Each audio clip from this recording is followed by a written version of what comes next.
Isang kakaibang pahayag ang binitawan po ng isang tinatawag na time traveler na agad pong kumalat sa XRP community. Ayon po sa kanya, sapat na raw ang pagkakaroon ng 2,000 XRP para mabuhay siya at ang kanyang pamilya. Marami pong natuwa at nagkaroon ng pag-asa sa sinabi niya. Pero tanong ng marami, totoo nga ba ito? Lalo na kung titignan po natin ang kasalukuyang presyo at posibleng future value ni XRP. Kaya yan po ang siyang ating pag-uusapan sa video na ito. Pero bago po tayo magpatuloy, ay pakibasa na lamang po muna ang disclaimer dito po sa ibaba ng ating screen. Yan, ano nga ba ang halaga ng 2,000 na XRP sa kasalukuyan?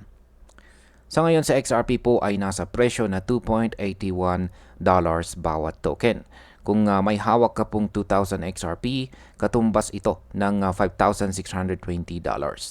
Para sa maraming pamilya, malaking halaga na ito dahil pwede na itong ipambayad ng ilang buwan na renta, pambawas sa utang o kaya naman ay maging financial cushion sa emergency.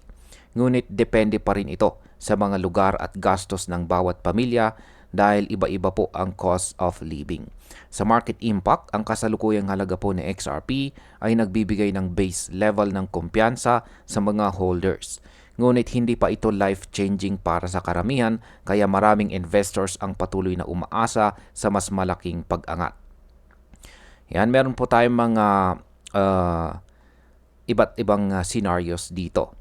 Yan, kapag umabot si XRP sa $10, $100 at saka $1,000. Ayan, kung si XRP ay umabot po sa $10, ang 2,000 na XRP ay magiging $20,000.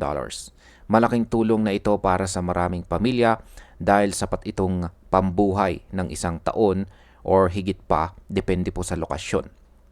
Kapag tumas naman po sa XRP sa presyong $100, magiging $200,000 ang halaga nito na maaari pong magbigay ng financial security na pangmatagalan. At kung sakaling umabot po ng $1,000 ang bawat XRP, ito na po ay katumbas ng $2 million. Sa puntong ito, ang dating simpleng ipon ay magiging generational wealth na po. Sa market impact, ang mga ganitong projection ang dahilan kung bakit maraming investors ang patuloy na nag-hold kay XRP.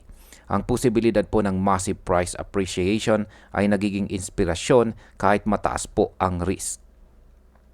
Ngayon ay ano naman po ang papel ng lokasyon at saka living cost sa halaga ng 2,000 na XRP. Ang tunay po na halaga ng 2,000 XRP ay nakadepende pa rin sa lugar kung saan ka po nakatira. Sa mga bansang mababa po ang cost of living, maaaring tumagal ang halaga nito ng isang buong taon para suportahan ang pamilya. Ngunit sa mga malalaking lungsod na mataas po ang gastos, baka ilang buwan lang ay maubos na kaagad ito. Dagdag pa rito, kapag kino-convert po si XRP sa fiat currency, kailangan po nating isaisip ang trading fees, slippage at saka tax obligations. Mabuti na lang may advantage po si XRP sa liquidity kumpara sa ibang mga tokens, kaya mas madali po itong gawing cash or i-convert sa cash. Sa market impact, ang mataas po na liquidity ni XRP ang isa sa mga dahilan kung bakit nananatili po siyang attractive para sa mga investors at saka traders. Yan, dito naman po tayo sa risk or panganib. Yan, kasi meron pong panganib ang sobrang pag-asa sa 2,000 na XRP. Or kung pag sumobra po tayong umaasa sa ating 2,000 na XRP holdings. Yan, kahit maganda po ang pangarap na dala ng 2,000 XRP holdings natin, hindi natin dapat kalimutan ang reality ng volatility. Ang halaga po nito ay pwedeng umabot sa $20,000 ngayong buwan, pero maaari pong bumagsak ng malaki sa susunod.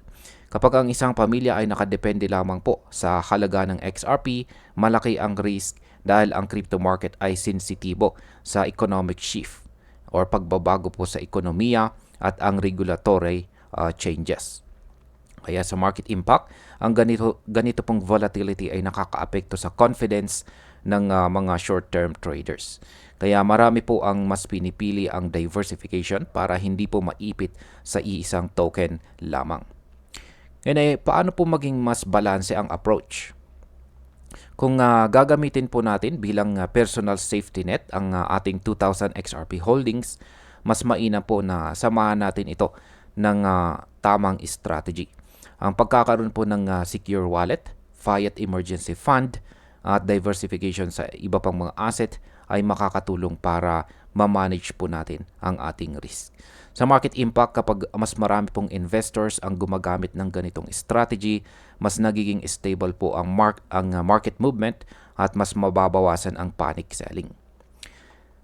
Yan, bilang panghuli, para po sa akin, ang sinabi ng time traveler dito ay nagbibigay ng inspirasyon pero dapat laging nakatuntong sa realidad. Totoo po na sa kasalukuyan ang 2,000 XRP ay nasa $5,620 pa lang, kaya hindi pa ito sapat para maging life-changing. Ngunit hindi rin natin dapat maliitin ang potensyal dahil kung sakaling umabot po si XRP sa $100 or $1,000, ito ay magiging isa ng napakalaking yaman. Ang pinakamalaga ay ang tamang paghawak, disiplina at diversification para hindi po malubog kung sakaling hindi po umayon ang market. At ayun, hanggang dito na lamang po tayo sa video na ito mga ka-crypto. Marami pong salamat sa panonood. Ingat po tayo lagi at God bless po sa ating lahat.